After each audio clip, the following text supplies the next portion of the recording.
Саламатсыздарбы? Кезектеги жаңылыктар түрмөгү менен эфирде аты жөнүм Айжамал Амирова. Алгач жаңылыктардан кыскача анонс. Баткенде адам өлтүрүүгө буйртма берген жана аны аткарган жарандар кармалды. Мамычага ууру деп байланган жарандын видеосу тарады. Баткен районунун Самаркандек айылына 75 орундуу оорукана курулат. Үй бүлөлүк чатактан улам жубайлар каза болду. Эми ушул жаңылыктар менен кененирээк. Баткен облусунда 2 миллион сомго адам өлтүрүүгө буйртма берген жаран кармалды. Бул тууралуу Ички иштер министрлигинин басма сөз кызматы билдирди.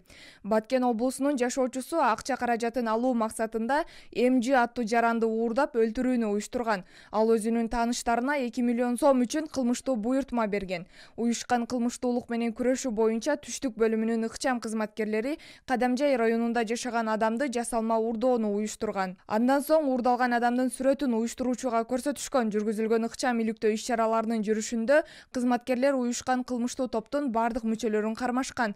Кармалган шектүүлөр уюштуруучусу мурда баңгизаттарды мыйзамсыз жүгүртүүгө шектелип, бир нече жолу соттолгон 63 жаштагы жаран экендиги аныкталды. Ал эми буйртманы аткаргандар дагы 2 жаран, анын бирөөсү мурда бир нече жолу соттолгон. Шектүүлөрдөн баңгизатта табылып алынган. Аталган факты боюнча кылмыш иши козголду. Кармалган жарандарга карата сот тарабынан 2 айга камакка алуу түрүндөгү бөгөт чарасы тандалды. Кече 20-июнда Бишкекте электр мамычасына эркек кишинин байланып тургандагы тартылган видеосу интернет тармактарына тараган. Ал жарандын төшүндөгү баракта ууру деп жазылган. Ошол эле күнү жергиликтүү тургундар уурулукка шектүү адамды кармашканы тууралуу милиция окуя болгон жерге барып, Ак Ордо конушунда жергиликтүү тургундар телефон үй буюмдарын уурдаган шектүүнү кармап, мамычага байлап коюшканын аныкташкан. Аталган факты каттоого алынып, 57 жаштагы шектүү тергөө кызматына өткөрүлгөн. Ал эми бүгүн 21-июнда кармалган адам психикалык жактан жабыркайт деп билдирди Чүй облустук милициясынан.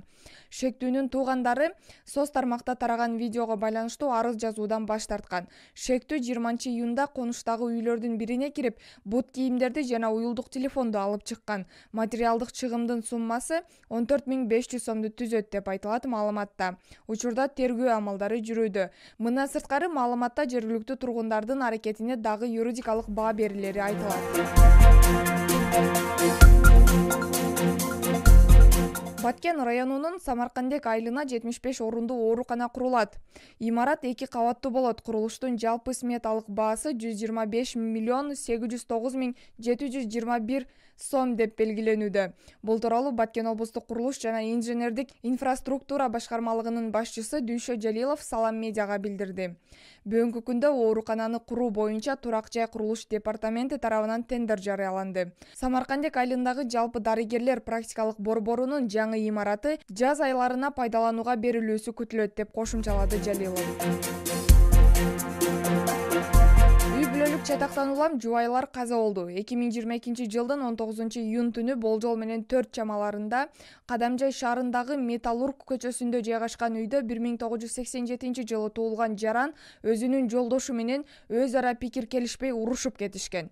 Жолдошу 1987 жылы туулган жаран ашкана бычагы менен жубайынын денесине бир нече жолу сайып, мыкачылык менен өлтүрүлгөн жансыз денеси табылган. Натыйжада кылмышка шектүү жолдошу Кадамжай районунун Көтөрмө айыл аймагынын айылдарынын бириндеги бүтө элек үйүнө барып, үйдүн 2 кабатында өзүн өзү асып каза болгон жеринен табылган. Бул фактылар боюнча кылмыш иши козголуп, тергөө амалдары жүрүп жатат деп билдирди Баткен облустук милициясынын басма сөз кызматы.